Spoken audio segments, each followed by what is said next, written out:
इस कहानी का एक पार्ट मैं पहले ही अपलोड कर चुका हूँ, तो अगर आपने उस पार्ट को नहीं देखा है तो वीडियो की डिस्क्रिप्शन में उसका लिंक दिया हुआ है। पहले जाकर आप उसे देखिए ताकि आपको ये कहानी अच्छे से समझ में आ सके। तो चलिए बढ़ते हैं आज की कहानी की ओर। आप देख रहे हैं बैक हॉरर केपी चौधरी के साथ। उन गांव वालों ने चांडाल को धोखे से मार दिया और उसे मारने के बाद वापस अपने अपने घरों में आ गए और आकर आराम से सो गए।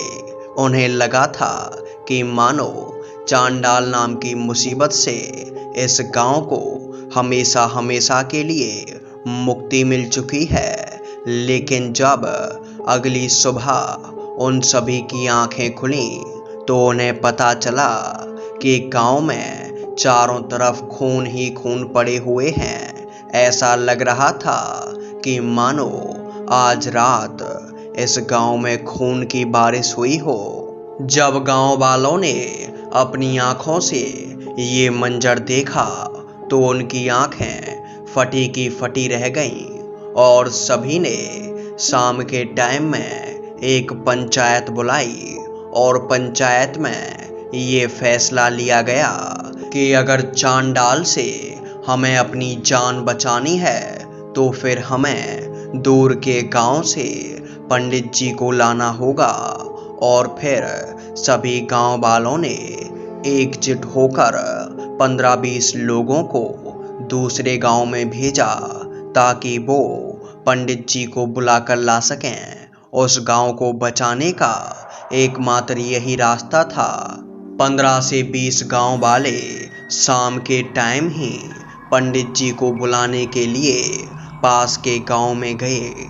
और जब गांव वालों ने अपने गांव में हो रही इन घटनाओं के बारे में पंडित जी को बताया तो पंडित जी ने उन गांव वालों से कहा कि हमें 2 दिन के बाद पूरी तैयारियों के साथ उस गांव में जाना होगा, वरना वो चांडाल इतना ज़्यादा खूंखार हो चुका है कि वो हमें भी वहीं पर मार डालेगा।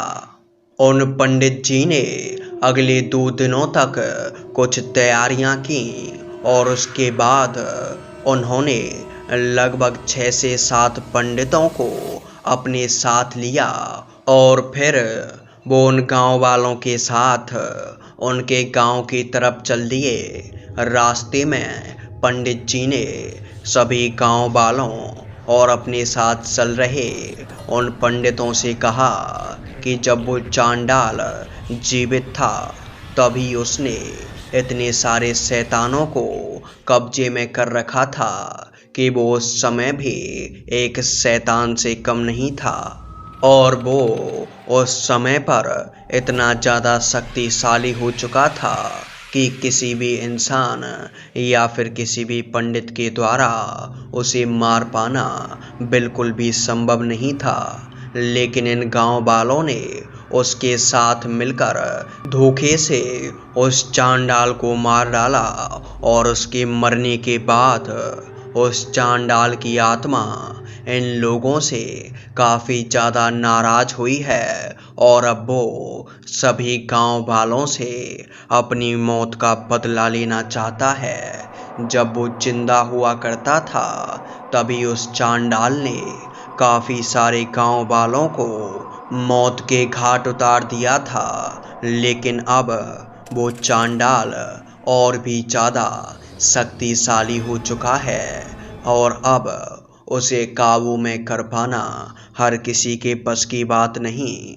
इसलिए जब हम उस गांव में जाकर पहुँचें तो आप में से किसी को भी उस गांव से भागने की कोशिश नहीं करनी है। वो चांडाल हमें कुछ ऐसे नज़ारे दिखाएगा जिसकी वजह से हमारी वहीं डर की वजह से ही मौत हो सकती है। लेकिन अगर कोई भी उस गांव से डर की वजह से भागने की कोशिश करेगा तो शायद वो जिंदा नहीं बच पाएगा। इन 2 दिनों तक मैंने जो साधना की थी उसकी वजह से वो चांडाल हम में से तो किसी का भी कुछ नहीं बिगाड़ सकता, लेकिन अगर हम में से कोई भी उस गांव से बाहर जाने की कोशिश करेगा तो शायद वो चांडाल उसे बाहर निकलते ही मार डाले। और इसके बाद जब पंडित जी और वो गांव वाले उस गांव के अंदर पहुंचे तो उन्होंने देखा कि गांव में हर जगह पर बस चिता चल रही हैं, हर जगह चिता ही चिता थी और आग की लपटें मानो कि उस गांव को चारों तरफ से घेरे हुई थी। ऐसा लग रहा था कि उस चांडाल ने इस गांव के सभी लोगों को मारकर उनका क्रियाकर्म कर डाला है। लेकिन पंडित जी ने सभी गांव वालों से कहा कि डरने की कोई भी ज़रूरत नहीं है, ये तो बस उस चांडाल का माया जाल है जिसकी वजह से तुम्हें इस गांव में हर जगह पर लाशें ही लाशें और बस चिताएं जलती हुई नजर आ रही हैं। दरअसल हकीकत में ऐसा कुछ भी नहीं है। अभी तक तो सभी गांव वाले अपने अपने घरों के अंदर बिल्कुल सुरक्षित हैं, लेकिन ज़्यादा देर तक वो सभी उस चांडाल से सुरक्षित नहीं रह पाएंगे, क्योंकि वो चांडाल और उसके साथ लगी हुई वो बुरी आत्माएं गांव वालों को मारने के फिराक में ही डोल रही हैं। अभी पंडित जी हमसे ऐसा कह ही रहे थे कि वो चांडाल का साया एकदम से पंडित जी के सामने आकर खड़ा हो गया और एक अजीब सी हंसी में पंडित जी और हम सभी को देखकर मुस्कुराने लगा और फिर देखते ही देखते न जाने कहाँ एकदम से गायब हो गया। और उसके गायब होते ही हम सभी पंडित जी से कहने लगे कि पंडित जी, ये चांडाल का काला साया तो हमारे सामने आ गया था, आखिर हम इससे खुद को कैसे बचा पाएंगे। हम सब पंडित जी से ऐसा कह ही रहे थे कि तभी हमारी नज़र एकदम से पंडित जी की गर्दन पर गई और हमने देखा कि पंडित जी की गर्दन से खूनों की धार बह रही है। और ये देखकर हम सभी लोग एकदम से काफ़ी ज़्यादा डर गए। और जब हमने पंडित जी को सामने से देखा तो हमें पता चला कि पंडित जी की दोनों आँखें बाहर निकली हुई थीं और उनकी गर्दन से उनका कलेजा ही गायब था। ये हालत देखकर हम सभी लोग मानो कि वहीं बेहोश से हो गए थे। हमें कुछ समझ नहीं आ रहा था कि आखिर ये चांडाल इतना ज़्यादा शक्तिशाली है कि उसने एक ही पल में पंडित जी का काम वहीं पर तमाम कर दिया है। तो फिर हम लोग इस चांडाल से कैसे बच पाएंगे। उस समय पर पंडित जी उसी जगह पर खड़े हुए थे और उनकी गर्दन से लगातार खून बही ही जा रहा था कि तभी हमने पंडित जी को पकड़ा और उसे संभालने लगे कि तभी एकदम से वो पंडित जी हमारे हाथों से न जाने कहाँ गायब हो गए और उनके साथ आए हुए वो 6-7 पंडित भी एकदम से हंसते हुए वहीं गायब हो गए थे। और ये नज़ारा देखकर मेरी हालत ऐसी हो गई थी कि मैं उसे आज भी शब्दों में बिल्कुल बयां नहीं कर सकता। और इससे आगे मेरे दादाजी बताते हैं कि उस समय पर हमारे साथ गांव के एक बुजुर्ग आदमी भी थे। उन्होंने हमसे कहा कि डरने की कोई ज़रूरत नहीं है। दरअसल अब तक हमने 2 दिनों के भीतर जो कुछ भी देखा है वो सब उसी चांडाल का माया जाल था।